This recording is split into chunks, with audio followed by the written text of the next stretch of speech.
Hi friends, how are you అండి? Friends, మనకి భారత రాజ్యాంగంలో షెడ్యూల్ని సింపుల్గా కంటి చూపుతో ఎలా గుర్తు పెట్టుకోవాలి అని సింపుల్ లాజిక్ ఉపయోగించి మీకు ఎక్స్ప్లెయిన్ చేసే ముందు ఒకే ఒక విషయం చెప్తున్నాను ఫ్రెండ్స్. మనకి చాలా మంది కామెంట్స్లో సార్ ఈ సబ్జెక్ట్ చెప్పండి, ఆ సబ్జెక్ట్ చెప్పండి అని అడుగుతున్నారు. అయితే ఒకసారి ఇక్కడ చూడండి, ఛానల్ నేమ్ అనేది ముందు టైప్ చేయండి. చూడండి, ఇక్కడ హవిషా షోనిస్ అనే ఛానల్ నేమ్ టైప్ చేసి స్పేస్ ఇచ్చి ఇక్కడ ఎస్ అంటే సబ్జెక్ట్ అండి, అంటే ఏ సబ్జెక్ట్ అయితే ఆ సబ్జెక్టు. మ్యాథ్స్ అయితే మ్యాథ్స్, తెలుగు అయితే తెలుగు, మెంటల్ ఎబిలిటీ అయితే మెంటల్ ఎబిలిటీ, సోషల్ అయితే సోషల్, జీకే అయితే జీకే, అలాగా సబ్జెక్ట్ నేమ్ టైప్ చేసి తర్వాత స్పేస్ ఇచ్చి ప్లే లిస్ట్ అని టైప్ చేయండి. టైప్ చేసిన వెంటనే అందులో వీడియో ఒకవేళ లేకపోయినట్లయితే మీరు కామెంట్ రూపంలో తెలియచేసినట్లయితే ఆ వీడియో కూడా చేయడం జరుగుతుంది. ఓకే ఫ్రెండ్స్, డైరెక్ట్ టాపిక్ వెళ్దాం. ఫ్రెండ్స్, మనకి భారత రాజ్యాంగంలో 12 షెడ్యూల్స్ ఉన్నాయండి, విషయం అందరికీ తెలుసు. దాని గురించి ఎక్కువగా చెప్పను. సో 12 షెడ్యూల్ మనం ఎలా గుర్తు పెట్టుకోవాలి, సింపుల్ లాజిక్ తో మనం గుర్తు పెట్టుకునే విధంగా చెప్తాను. చూడండి ఫ్రెండ్స్, ఇక్కడ మొట్టమొదటి షెడ్యూల్ చూడండి. ఇక్కడ 1వ షెడ్యూల్ అండి, ఇది 1వ నెంబర్ అంటే 1వ షెడ్యూల్ కింద భావించండి. కాబట్టి 1వ షెడ్యూల్ ఎప్పుడు కూడా మనం ఎలా గుర్తు పెట్టుకోవాలి అంటే మొట్టమొదటగా మనం మాతృభూమి గురించి మనం మాట్లాడతాం. కాబట్టి ఇక్కడ అదే కాన్సెప్ట్ మీరు గుర్తుపెట్టుకున్నట్లయితే మొదటి షెడ్యూల్ ఎప్పుడు కూడా మనం మొట్టమొదటగా మాతృభూమి, ఖచ్చితంగా మనం ప్రతి ఒక్కరు కూడా మాతృభూమి మీద అభిమానం అనేది ఉంటుంది, గౌరవం అభిమానం ఉంటుంది. కాబట్టి మాతృభూమి. అయితే ఇక్కడ చూడండి, భారతదేశ భూభాగము అంటే భారతదేశ భూభాగం మీద ప్రతి ఒక్కరికి కూడా మనకి అభిమానం, గౌరవం అనేది ఉంటుంది.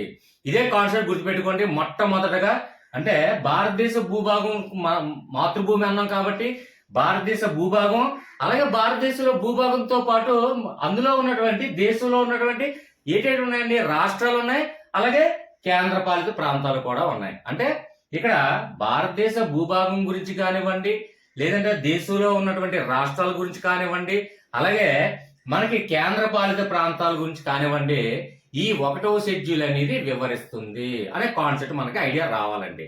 కాబట్టి చూడండి, ఒకటే మళ్ళీ ఇంకొకసారి రిపీట్ చేయాలనుకుంటున్నాను. కాబట్టి చూడండి, మొట్టమొదటగా మాతృభూమి, భూమి అని కాన్సెప్ట్ పెట్టండి. భూమి అంటే మన భారతదేశ భూభాగం అనే ఐడియా రావాలి. అందులో ఏమున్నాయండి, కేంద్ర పాలిత ప్రాంతాలు ఉన్నాయి, అలాగే రాష్ట్రాలు కూడా ఉన్నాయి. కాబట్టి మొట్టమొదటిగా 1వ షెడ్యూల్ అనేది వీటి గురించి వివరిస్తుంది అనే కాన్సెప్ట్ గుర్తుపెట్టుకోండి. ఓకే, అర్థమైందనే భావిస్తున్నాం. నెక్స్ట్ వన్ చూడండి, సెకండ్ వన్ తీసుకున్నట్లయితే మనకి చాలా వరకు కూడా చూడండి, ప్రతి ఒక్క గవర్నమెంట్ ఉద్యోగం కానివ్వండి, లేదంటే ప్రైవేట్ ఉద్యోగస్తులు కానివ్వండి, 1వ తారీఖున జీతాలు పడతాయి అనే విషయం మనకు అందరికీ తెలిసిన విషయమే. అంటే లాజిక్ పర్పస్ మాత్రమే. అంటే అందరికీ కూడా మ్యాక్సిమం 1వ తారీఖు ఈవినింగ్ కల్లా మనకు జీతాలు పడతాయి. ఆ విషయం మనకు అందరికంటే లాజిక్ గా మనం గుర్తుపెట్టుకోండి. అంటే కొందరికి 1వ తారీఖు పడచ్చు, కొందరికి 29th 13th కూడా పడచ్చు, అలాగే 2-3 తారీఖుల్లో కూడా పడచ్చు. అయినప్పటికీ కూడా మనకు లాజిక్ గుర్తు పెట్టుకోవడానికి ఏంటంటే 1వ తారీఖు జీతాలు పడతాయి అని ఒక కాన్సెప్ట్ మీద అనేకమైనటువంటి మూవీస్ కూడా రావడం జరిగింది. అమ్మో 1వ తారీఖు, అదే మూవీ కాన్సెప్ట్ గుర్తు పెట్టుకోండి. అంటే 1వ తారీఖు సాయంత్రం కల్లా మన జీతాలు పడితే 2వ తారీఖున ఉదయం కల్లా మన జోబీలో, పాకెట్లో అనేది మనీ డ్రా చేసి మనం తీసుకోవడం జరుగుతుంది. ఇదే కాన్సెప్ట్ తీసుకున్నట్లయితే మనకి 2వ తారీఖు మన పాకెట్ లో మొత్తం డబ్బులు మొత్తం మన జీతం మొత్తం మన పాకెట్ లోకి వస్తుంది అనే కాన్సెప్ట్ మనం తీసుకున్నట్లయితే ఇక్కడ చూడండి, 2 ఏంటంటే ప్రముఖుల యొక్క జీతభత్యాలు, వారి యొక్క సౌకర్యాల గురించి వివరిస్తుంది.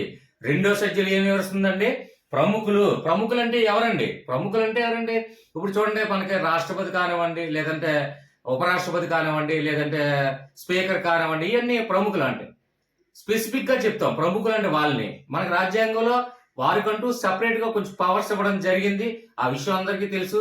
అది కావాలంటే పాలిటిక్స్ లో తర్వాత వెళ్ళినప్పుడు డిస్కస్ చేసుకుందాం వాళ్ళ గురించి. వాళ్ళ యొక్క జీతభత్యాలు కానివ్వండి, అలాగే వారి యొక్క సౌకర్యాలు, వారి యొక్క విధులు, అలాగే వారి యొక్క సెపరేట్ స్పెషల్ పవర్స్, ఇవన్నీ కూడా తర్వాత డిస్కస్ చేద్దాం. అయితే మనకి రెండో షెడ్యూల్ మనకి అనగానే ఖచ్చితంగా ఏం గుర్తు రావాలండి, 1వ తారీఖు సాయంత్రం అందరికీ కూడా జీతాలు పడతాయి. అది మన పాకెట్ లో రావడానికి తర్వాత రోజు మార్నింగ్ మనం విత్డ్రా చేసుకుంటాం. కాబట్టి ఎందుకంటే నైట్ ఏదో టైంలో జీతాలు పడతాయి. కాబట్టి మార్నింగ్ తీసుకొని మన జోబులో పాకెట్లో పెట్టుకుంటాం అనే కాన్సెప్ట్ తో మనం తీసుకున్నట్లయితే రెండవ షెడ్యూల్ ఇప్పుడు కూడా ప్రముఖుల యొక్క జీతభత్యాలు, అలాగే వారి యొక్క జీతభత్యాలు ఉన్నాయంటే వారి యొక్క సౌకర్యాలు కూడా, అంటే వారికంటూ స్పెషల్ గా ఒక బంగ్లా ఇవ్వడం కానీ, ఒక కారు సెక్యూరిటీ, జెడ్ కేటగిరీ ఈ కేటగిరీ అనేది సెక్యూరిటీ అని కానీ వారి యొక్క సౌకర్యాలు కూడా వివరించడం జరుగుతుంది. అంటే జీతాలు ఎలాగైతే ఇచ్చారో అలాగే వారి యొక్క సౌకర్యాలు కూడా మొత్తం అన్ని కూడా కల్పిస్తూ ఈ రెండో షెడ్యూల్ అని వివరించడం జరుగుతుంది. ఓకే ఫ్రెండ్స్, నెక్స్ట్ వన్ చూడండి. ఇక్కడ థర్డ్ వన్ తీసుకున్నట్లయితే ఫ్రెండ్స్, మనకి రాజ్యాంగంలో మనకి 3 అనగానే మనకి ఏం గుర్తు రావాలి? నెంబర్ బట్టి మనకి షెడ్యూల్ నెంబర్ గుర్తు చూసుకున్నట్టే ఫస్ట్ అనగానే మొదటగా మాతృభూమి గుర్తు రావాలి.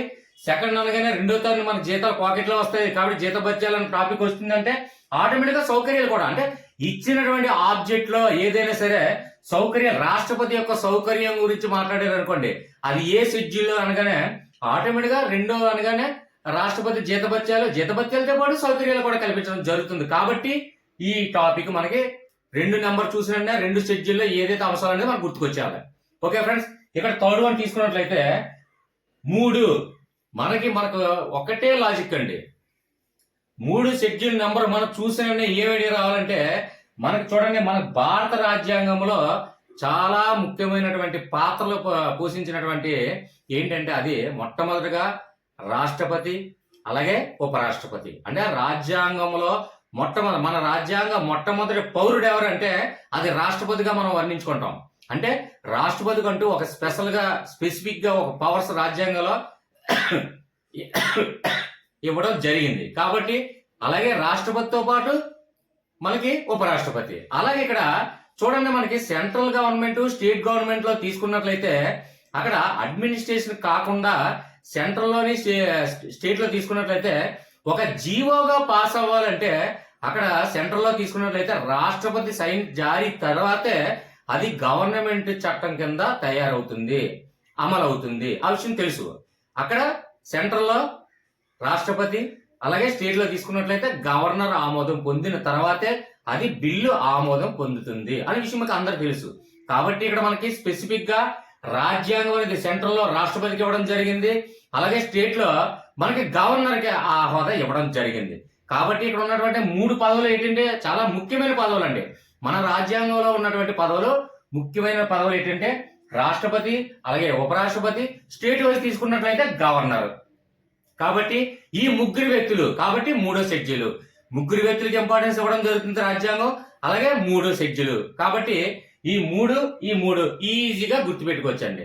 కాబట్టి ఇక్కడ చూడండి, రాష్ట్రపతి అలాగే ఉపరాష్ట్రపతి అలాగే గవర్నర్ ప్రముఖుల ప్రమాణ స్వీకారం అలాగే పదవి బాధ్యతలు. ఇక్కడ చూడండి ఫ్రెండ్స్, చిన్న విషయం అంటే ఇక్కడ రాష్ట్రపతి గాని ఉపరాష్ట్రపతి గవర్నర్ గాని ఎలా నియమించుకుంటాము, ఎలా ఎలక్ట్ చేసుకుంటాము, ఇవన్నీ కూడా నెక్స్ట్ ఎలక్ట్ అయిన తర్వాత ప్రమాణ స్వీకారాలు ఎవరితో చేయిస్తాము, ఎలా చేయిస్తాము అనే విషయం కూడా. అంటే ఇక్కడ 3 అనగానే ఈ 3 ఇంపార్టెంట్ పదవుల యొక్క ప్రమాణ స్వీకారం మనకు వచ్చింది. అయితే ప్రమాణ స్వీకారం అయిన తర్వాత ఏమవుతుందండి, ప్రమాణ స్వీకారం చేసిన తర్వాత ఆటోమేటిక్ గా పదవి బాధ్యత అనేది స్వీకరించడం జరుగుతుంది. కాబట్టి ప్రమాణ స్వీకారంతో పాటు పదవి బాధ్యతలు కూడా 3వ షెడ్యూల్లో కల్పించబడింది. ఓకే ఫ్రెండ్స్, అర్థమైందని అనుకుంటాను. అర్థం కాకపోతే ఖచ్చితంగా నేను వీడియో చేసే ముందు ఒక్క క్షణం ముందైనా సరే ప్రతి ఒక్క కామెంట్స్ కి నేను రెస్పాన్స్ ఇచ్చిన తర్వాత వీడియో చేస్తాను. ఎందుకంటే ఖచ్చితంగా మీరు నా కోసం ఆగి అక్కడ స్పెసిఫిక్ గా ఒక ఫ్యూ సెకండ్స్ ఆగి మెసేజ్ టైప్ చేస్తున్నారు. కాబట్టి నేను కూడా మీకు బాధ్యతగా రెస్పాన్స్ ఇవ్వాలనే ఉద్దేశంతో ప్రతి ఒక్క కామెంటర్ కూడా నేను కామెంట్స్ లో రెస్పాండ్ అవుతూనే ఉన్నాను. కావాలంటే కింద కామెంట్స్ ఉంటాయి చూడండి, నా వీడియో ఏదైనా సరే మొత్తం అందరికీ కూడా కావాలంటే చూడండి. ప్రతి ఒక్కరు యూట్యూబ్ లో వీడియో చూసిన తర్వాత కామెంట్స్ లో తెలియచేయండి అని చెప్తారు. కామెంట్స్ అనేక మంది 100 మంది కామెంట్స్ ఇస్తున్నప్పటికీ కూడా ఎవరు కూడా రెస్పాన్స్ ఇవ్వరండి. కానీ నేను ప్రతి ఒక్క కామెంట్ కి రెస్పాన్స్ ఇస్తూనే ఉన్నాను. ఓకే ఫ్రెండ్స్, కాబట్టి ఇందులో ఏమైనా డౌట్స్ కానీ లేదంటే ఇంకా లాజిక్ గా మీకు ఏ సబ్జెక్ట్ కావాలి, ఏ టాపిక్ కావాలి, ఎనీ సబ్జెక్ట్ మీరు కామెంట్ రూపంలో తెలియచేయండి. ఖచ్చితంగా నేను రెస్పాన్స్ ఇస్తాను. Okay friends, next continue the class. Okay friends, ఇక్కడ నెక్స్ట్ చూడండి, మనకి 4th వన్ అండి. అంటే 4th షెడ్యూల్లో ఏదైతే మనకు ఉందో దాన్ని సింపుల్ గా ఎలా లాజిక్ గా పెట్టుకోవాలి. ఇక్కడ 4th షెడ్యూల్లో ఉన్నటువంటి అంశం ఏంటంటే రాష్ట్రాలకు రాజ్యసభలో కేటాయించే సీట్ల సంఖ్య. అంటే మనకున్నటువంటి భారతదేశంలో ఎన్ని రాష్ట్రాలు అయితే ఉన్నాయో అన్ని రాష్ట్రాలకు కూడా రాజ్యసభలో రాజ్యసభలో ఏ రాష్ట్రాలకి ఎన్ని సీట్లు కేటాయించాలన్న అంశం గురించి ఈ షెడ్యూల్ అనేది వివరించడం జరుగుతుంది. అయితే ఇక్కడ దీని లాజిక్ ఎలా గుర్తుపెట్టుకోవాలి చూడండి. ఇక్కడ రాజ్యసభలో మనకి ఏంటండి, రాజ్యసభలో కేటాయించే ఎంపీల సంఖ్య అంటే మెంబర్ ఆఫ్ పార్లమెంట్, అంటే రాజ్యసభలో ఉన్నటువంటి మెంబర్ ఆఫ్ పార్లమెంట్ అంటే ఎంపీల సంఖ్య ఏ రాష్ట్రానికి ఎన్ని అని వివరించడం జరుగుతుంది. కాబట్టి ఇక్కడ ఎంపీ అంటే మెంబర్ ఆఫ్ పార్లమెంట్ రాజ్యసభలో ఉన్న. ఇక్కడ మనకు అంశం ఏంటండి, రాజ్యసభలో కేటాయించే సీట్ల సంఖ్య అంటే ఎంపీ సీట్ల సంఖ్య అని అర్థం. అయితే చూడండి, ఎంపీ అంటే మెంబర్ ఆఫ్ పార్లమెంట్, రాజ్యసభలో ఎంపీలు. ఇక్కడ ఎన్నో షెడ్యూల్ అండి, 4. ఇక్కడ 4 తీసుకొచ్చి ఇక్కడ పెట్టండి. MP4 వీడియోలు మనం చూస్తూనే ఉన్నాం. ప్రతి వీడియోలో కూడా MP4 లోనే మనం కన్వర్ట్ చేసి వీడియో మనం సౌలభ్యంగా చూసుకోవడం జరుగుతుంది. ఇక్కడ చూడండి, AV ఫైలు, MP4 ఫైలు, అలాగే మన MP3 సాంగ్స్ అంటే MP3 సాంగ్స్ అనేది మనం లిజనింగ్ సాంగ్స్, అలాగే MP4 వీడియోస్ అంటే మనం చూడడం అంటే వీడియో వీక్షించడం. కాబట్టి ఈ MP4 అనేది తెలియకపోవడం అంటే ఎవరికి ఉండదు. అంటే రాజ్యసభలో ఎంపీలు, ఇందులో ఎంపీ పెట్టాను, అలాగే షెడ్యూల్ తీసుకొచ్చి ఇక్కడ 4 తీసుకొచ్చి ఇక్కడ పెట్టాను. ఏం ఫ్రెండ్స్, అర్థమైందా? ఈజీగానే ఉందని భావిస్తున్నాను. ఇంక ఈ జీవితంలో మళ్ళీ కూడా 4వ షెడ్యూల్ చూసిన రాజ్యసభ ఎంపీలు అలాగే MP4 ఈజీగా గుర్తొస్తుంది. ఏకా ఫ్రెండ్స్, ఇంకా మీకు డౌట్ ఏమన్నా వచ్చినట్లయితే ఖచ్చితంగా చూడండి, ప్రతి ఒక్కరి సందేహాలు కూడా వాట్సాప్ లో కానీ లేదంటే కామెంట్ రూపంలో కానీ తెలియచేయండి. అలాగే మీకు ఏదైతే టాపిక్ కష్టం అనిపిస్తుందో, దాన్ని లాజిక్ గా చేయాలని భావిస్తున్నారో అది ఖచ్చితంగా వాట్సాప్ లో డిస్కస్ చేసినట్లయితే నేను ఖచ్చితంగా ఆ వీడియో చేయడం జరుగుతుంది. ఓకే ఫ్రెండ్స్, నెక్స్ట్ ఏంటంటే ప్రతి ఒక్కరు కూడా అది మ్యాథ్స్ కానివ్వండి, సైన్స్ కానివ్వండి, లేదంటే అనదర్ సబ్జెక్ట్స్ కానివ్వండి, అనదర్ కంటెంట్ కానివ్వండి, ఎనీ కంటెంట్ ఏదైనా సరే మీకు డౌట్స్ వస్తే ఖచ్చితంగా వాట్సాప్ లో వివరించండి. ఎందుకంటే వందల వేల కామెంట్లలో కొన్ని చూడకపోవచ్చు, దయచేసి హర్ట్ అవ్వకండి. నెక్స్ట్ ఇంకోటి ఏంటంటే వాట్సాప్ నిత్యం వాడుతున్నటువంటి యాప్ కాబట్టి అందులో ఖచ్చితంగా ప్రతి ఒక్కరి సందేహం మీరు ప్రిపేర్ అవ్వండి. Maths, physics, chemistry, botany, zoology, history, public administration, politics, ఏదైనా సరే మీరు ప్రిపేర్ అవుతున్నప్పుడు అక్కడ డౌట్ వస్తే వాట్సాప్ లో వెంటనే ఒక మెసేజ్ పెట్టండి, వెంటనే రెస్పాన్స్ ఇస్తాను. Okay friends, continue. ఇక్కడ 4th షెడ్యూల్ గురించి మనం నేర్చుకున్నాం, ఈజీగా అర్థమైందని భావిస్తున్నాను. అలాగే 5th షెడ్యూల్ గురించి మనం తెలుసుకుందాం.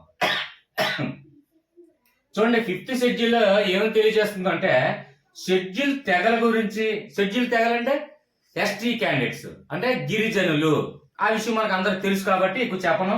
షెడ్యూల్ తెగలు మరి యొక్క షెడ్యూల్ తెగల గురించి మనం మాట్లాడుతున్నాం అంటే ఆ యొక్క ప్రాంతాల పరిపాలనా విధానం కూడా ఏ విధంగా ఉంటుంది అనేది. అంటే షెడ్యూల్ పిల్ల అంటే వెనకబడిన తరగతుల్లో మెయిన్ ఎస్టీ వారే అధికంగా ఉన్నారు కాబట్టి వాళ్ళకి ఏదైనా సరే అభివృద్ధి చేయాలనే ఉద్దేశంతో ఈ 5th షెడ్యూల్ అనేది ఖచ్చితంగా షెడ్యూల్ తెగలు మరియు వారి యొక్క ప్రాంతాల పరిపాలనా విధానం ఏ విధంగా ఉండాలనేది ఈ షెడ్యూల్లో చేర్చబడింది. అయితే దీన్ని ఎలా గుర్తుపెట్టుకోవాలి? మనకి 5 నెంబర్ చూసినా ఏం గుర్తుకొస్తుందండి? ఫస్ట్ ఆఫ్ ఆల్ ఒక నెంబర్ చూసినంటే మనకు లాజిక్ గుర్తు రావాలండి. కాబట్టి 5th నెంబర్ చూసినంటే మనకి 5 పంచ పాండవులు మనకు గుర్తొస్తారు. ఓకే ఫ్రెండ్స్, పంచ పాండవులు ఏం చేశారండి? ఎక్కడికి వెళ్ళారు? పంచ పాండవులు అజ్ఞాతవాసంలోకి వెళ్ళారండి. ఆ విషయం అందరికి తెలుసు, మహాభారతం చూసిన వాళ్ళకి అందరికి తెలుసు. కాబట్టి ఇక్కడ 5 నెంబర్ చూసినట్లయితే పంచ పాండవులు గుర్తు రావాలి మనకు లాజిక్. పంచ పాండవులు అజ్ఞాతవాసం వెళ్ళారని కూడా గుర్తు రావాలి. అంటే ఇక్కడ ట్రైబల్స్ లో ఎందుకు మనం కంపేర్ చేసి చూస్తున్నాం అంటే ఇక్కడ అజ్ఞాతవాసంలో ఉన్నవారు ఎవరండి? బాగా అజ్ఞాతవాసం అంటే అక్కడ మామూలు లాజికల్ గా మీరు తించేయండి. అంటే చూడండి, గిరిజనులు ఎక్కడైనా సరే మన భారతదేశం మొత్తం చూసుకున్న, ప్రపంచం మొత్తం చూసుకున్న గిరిజన తెగలు ఎక్కువగా అజ్ఞాతవాసంలో గడుపుతుంటారండి.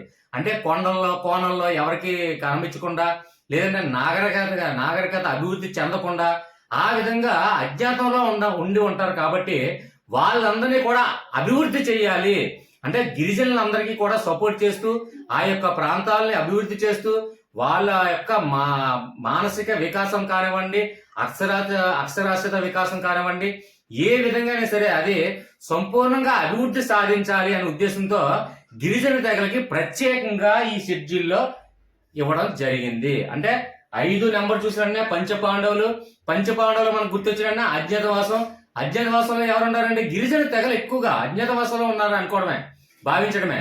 అయితే వారిని అభివృద్ధి చేయాలనే ఉద్దేశంతో ఇక్కడ పరిపాలనా విధానం కానీ మొత్తం అన్ని కూడా షెడ్యూల్ తెగలు వారి యొక్క ప్రాంతాలు పరిపాలనా విధానం కూడా ఈ షెడ్యూల్లో పొందపరచడం అయినది. ఇక నెక్స్ట్ వన్ చూసుకుందాం. ఇక్కడ 6వ షెడ్యూల్లో ఏముందా, ఇక్కడ 5వ షెడ్యూల్ ఏముందండి, షెడ్యూల్ తెగల గురించి అలాగే ఆ యొక్క ప్రాంతాల పరిపాలన గురించి మనం తెలుసుకున్నాం. నెక్స్ట్ షెడ్యూల్లోనే మళ్ళీ ఏమైందంటే ఇక్కడ చూడండి, అస్సాం మరియు మేఘాలయ అలాగే త్రిపుర అలాగే మిజోరాం. సార్ ఈ రాష్ట్రాల్లో మనం ఎలా గుర్తుపెట్టుకోవాలి అంటే ఫ్రెండ్స్, భారతదేశ పటం ఒక్కసారి మీరు పరిశీలించినట్లయితే భారతదేశ పటం గుర్తించరాని వాళ్ళు కూడా ఎవరైనా కామెంట్ రూపంలో తెలియచేయండి.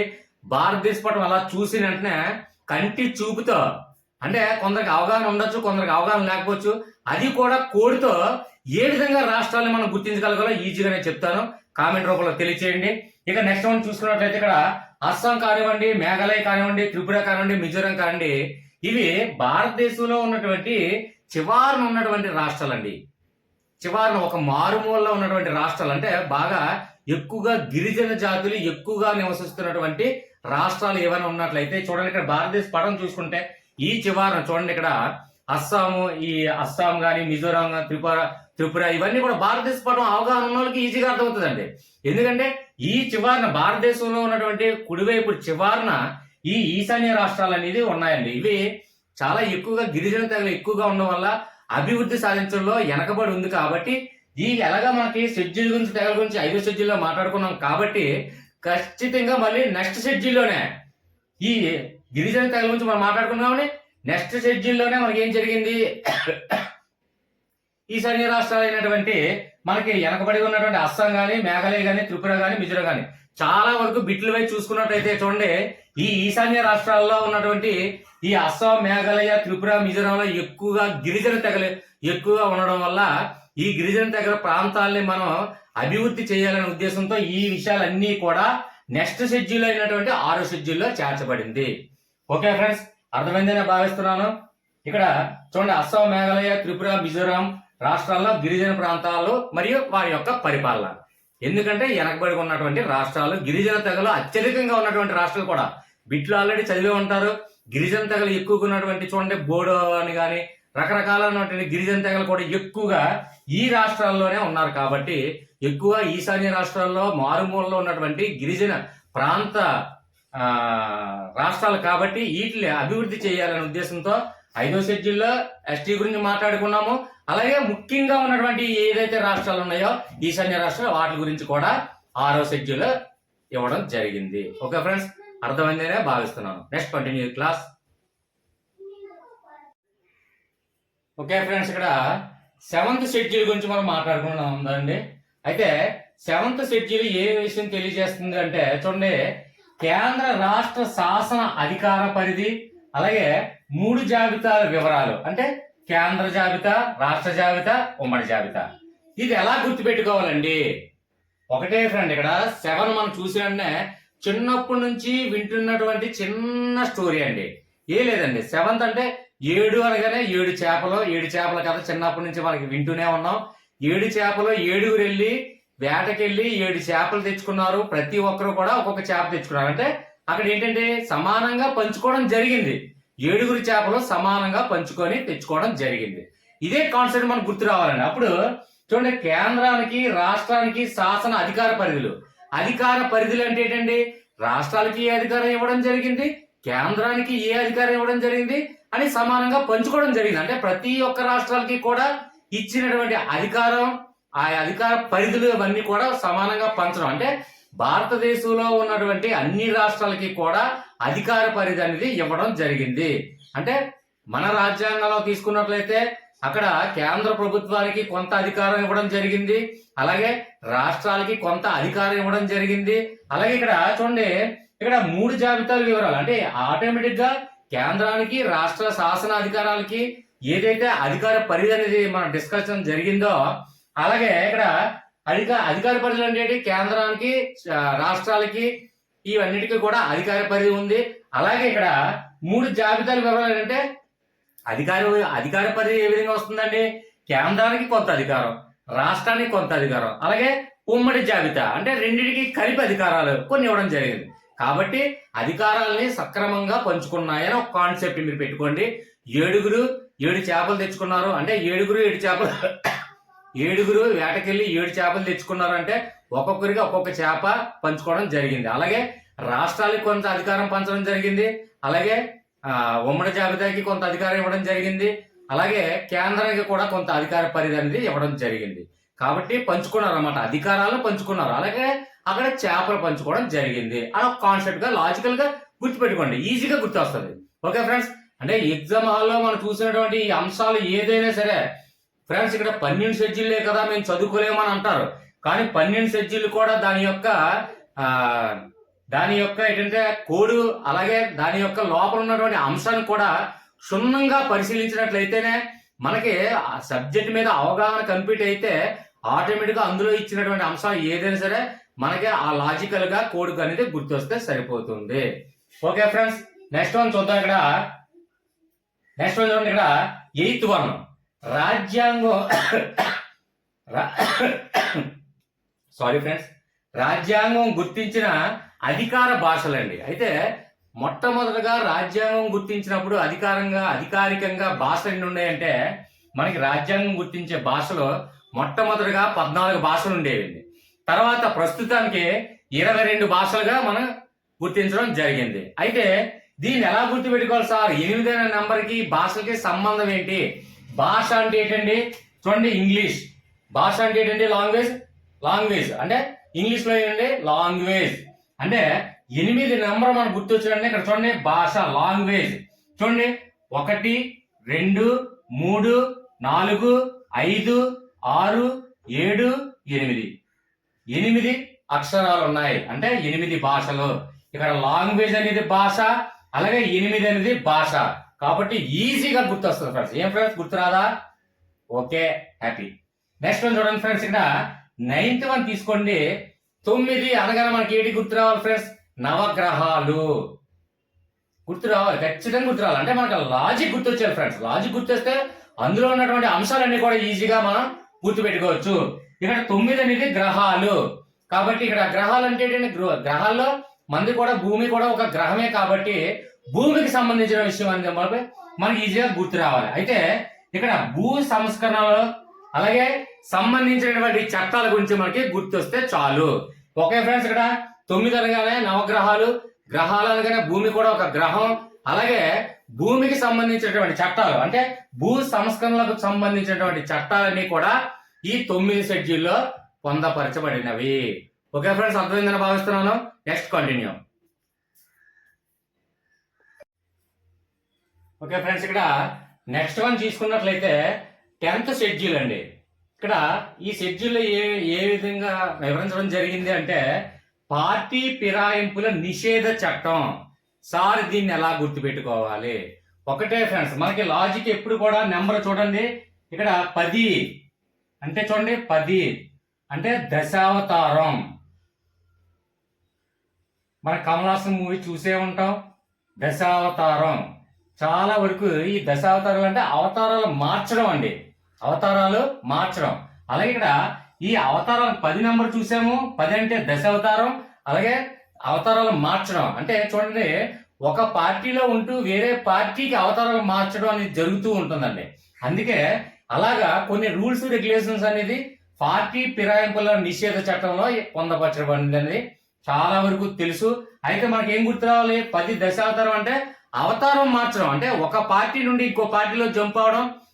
అంటే చూడండి, పార్టీ ఫిరాయింపుల గురించి క్షుణ్ణంగా తెలిసి ఉండొచ్చు, తెలియపోవచ్చు. పార్టీ ఫిరాయింపులు అంటే ఏదైనా ఒక పార్టీలో ఉంటూ ఆ పార్టీ అధినాయకుడు ప్రమేయం లేకుండా వేరే పార్టీలోకి ఎంటర్ అవ్వడం కానీ, అలాగా పార్టీ ఫిరాయింపులు అనేటువంటి అనేకమైనటువంటి రూల్స్ ఉన్నాయి. అందులో పార్టీ ఫిరాయింపుల గురించి కావాలంటే తర్వాత ఎక్స్ప్లెనేషన్ ఇస్తాను. కాబట్టి ఇక్కడ ఒక పార్టీలో ఉంచి ఇంకో పార్టీలోకి అవతారం జంప్ అవ్వడం, అవతారం మారడం, ఇదే కాన్సెప్ట్ మనకు లాజిక్ గుర్తుపెట్టుకున్నట్లయితే చూడండి, 10 అనగానే దశావతారాలు అంటే అవతారాలు మాత్రం. అంటే ఒక పార్టీలో మనం రాజ్యాంగం గురించి మాట్లాడుకుంటాం కాబట్టి ఒక పార్టీ నుంచి ఇంకో పార్టీకి వెళ్తున్నాము, ఇంకో పార్టీకి అవతారం మారుస్తున్నాము అనే కాన్సెప్ట్ మనం మాట్లాడాలి. అంటే మ్యాథ్స్ లోకి వెళ్తే మ్యాథ్స్ కాన్సెప్ట్ గుర్తు రావాలి. అంటే మ్యాథ్స్ లో నెంబర్ 10 ఉంది అనుకోండి, లేదంటే ఫిజిక్స్ లో 10 ఉంది, లేదంటే ఇప్పుడు కెమిస్ట్రీ తీసుకున్నట్లయితే అందులో ఉన్నటువంటి పరమాణు సంఖ్య భారాల నెంబర్లకి అయితే ఆ విధంగా కాన్సెప్ట్కి వెళ్తాం. ఇక్కడ భారత రాజ్యాంగం కాబట్టి ఇక్కడ అవతారం అంటే ఏం గుర్తు రావాలండి? పార్టీ పిరామిడ్, అంటే ఒక పార్టీ నుండి ఇంకొక పార్టీకి అవతారం మార్చడం. ఇదే కాన్సెప్ట్ మనకు గుర్తొస్తే చాలు. కాబట్టి ఈజీగా అర్థమైంది అనుకుంటున్నాను ఫ్రెండ్స్. నెక్స్ట్ వన్ చూడండి. ఇక మనకి చివరగా ఎక్కువగా పంచాయతీ రాజ్ వ్యవస్థల గురించి అనేక సార్లు, అంటే చూడండి పంచాయతీ సెక్రటరీ ఎగ్జామ్స్ రాస్తున్నప్పుడు, అలాగే చూడండి గ్రూప్ 2లో రాస్తున్నప్పుడు కానీ ఎక్కువగా ఎకనామిక్స్ తీసుకున్నట్లయితే అందులో చాలా ఇంపార్టెంట్ పంచాయతీ రాజ్ వ్యవస్థలు కానివ్వండి, ఇక్కడ నగర పాలక సంస్థల ఏర్పాట్లు కానివ్వండి, అనేక రకమైన బిట్లు ఇవ్వడం జరుగుతుంది. ఎకనామిక్స్, ఎక్స్పెషల్లీ ఎకనామిక్స్, అది గ్రూప్ 2 ఫ్రెండ్స్కి అయితే ఖచ్చితంగా కనెక్ట్ అయ్యే ఉంటారు. కాబట్టి ఇక్కడ మనకు ఉన్నటువంటి 12 షెడ్యూల్లో ఇంక చివరిగా 10 షెడ్యూల్ ఆల్రెడీ ఎక్స్ప్లెనేషన్ ప్రతి దానికి లాజిక్ తో నేర్చుకున్నాం. ఇక మిగిలిన పంచాయతీ రాజ్ వ్యవస్థలు మాత్రమే, అది ఒకటే గుర్తుపెట్టుకోండి చాలు. ఇక్కడ 11వ షెడ్యూల్ ఏంటంటే పంచాయతీ రాజ్ సంస్థల గురించి వివరించడం జరుగుతుంది. అలాగే పంచాయతీ రాజ్ వ్యవస్థ గురించి మనం నేర్చుకున్నామంటే తర్వాత దానికంటే పెద్ద సంస్థలు ఏంటండి? నగరపాలిక అంటే మున్సిపాలిటీస్. కాబట్టి ఇక్కడ ఫస్ట్ తీసుకుంటే 11వది పంచాయతీ రాజ్ వ్యవస్థలు, అలాగే 12వది చిట్ట చివరిగా నగర పాలక సంస్థలు అంటే మున్సిపాలిటీ వ్యవస్థల గురించి మనం నేర్చుకోవడం జరుగుతుంది. కాబట్టి మనకి 10 వరకు కూడా 10 షెడ్యూల్లో కూడా ఈజీగా లాజికల్ గా నేర్చుకున్నాం. మిగిలిన 11, 12 షెడ్యూల్ ఏంటంటే ఫస్ట్ పంచాయతీ రాజ్ వ్యవస్థ అంటే చిన్నది. పంచాయతీ అనేది ఏంటంటే చిన్న చిన్న గ్రామాల్లో ఉన్నటువంటి పంచాయతీ వ్యవస్థలు కాబట్టి అది తక్కువ, కాబట్టి 11వ నెంబరు. అలాగే దానికన్నా ఎక్కువ ఏంటంటే కొద్ది నగరాలు కాబట్టి మున్సిపాలిటీ వ్యవస్థలు కాబట్టి ఇది 12 లాస్ట్ చిట్ట చివరిగా. కాబట్టి ఈ 2 ఈజీగా గుర్తుంచుకోవడం ఈజీయే. ఓకే ఫ్రెండ్స్, అర్థమైందనే భావిస్తున్నాను. దయచేసి ఒక్క ఫ్యూ సెకండ్స్ ఆగి, నేను ఏం ఆశించట్లేదు, వీడియో చూస్తున్నప్పుడు ఇక్కడ లైక్ అనే ఆప్షన్ ఉంది, లైక్ చేసి నన్ను ఎంకరేజ్ చేయండి. మరిన్ని లాజికల్ తో మీ ముందుకు రావాలని కోరుకుంటే ఖచ్చితంగా లైక్ చేయండి. అలాగే సబ్స్క్రైబ్ చేయడం మాత్రం మర్చిపోకండి ఫ్రెండ్స్. అలాగే ఈ వీడియో ఎవరికైనా మీ తోటి స్నేహితులు కానీ, ఫ్రెండ్స్, సహోదరులకు కానీ ఈ వీడియో కావాలంటే షేర్ చేయండి, ఎందుకంటే వాళ్ళకి కూడా ఉపయోగపడుతుందనే ఉద్దేశంతో. ఓకే ఫ్రెండ్స్, నెక్స్ట్ మరిన్ని కొత్త లాజిక్స్ తో మీ ముందుకు చాలా సింపుల్ గా చెప్పడానికే ప్రయత్నిస్తాను. ఓకే ఫ్రెండ్స్, దయచేసి లైక్ చేయడం, సబ్స్క్రైబ్ చేయడం మాత్రం మర్చిపోకండి. Okay friends, thank you.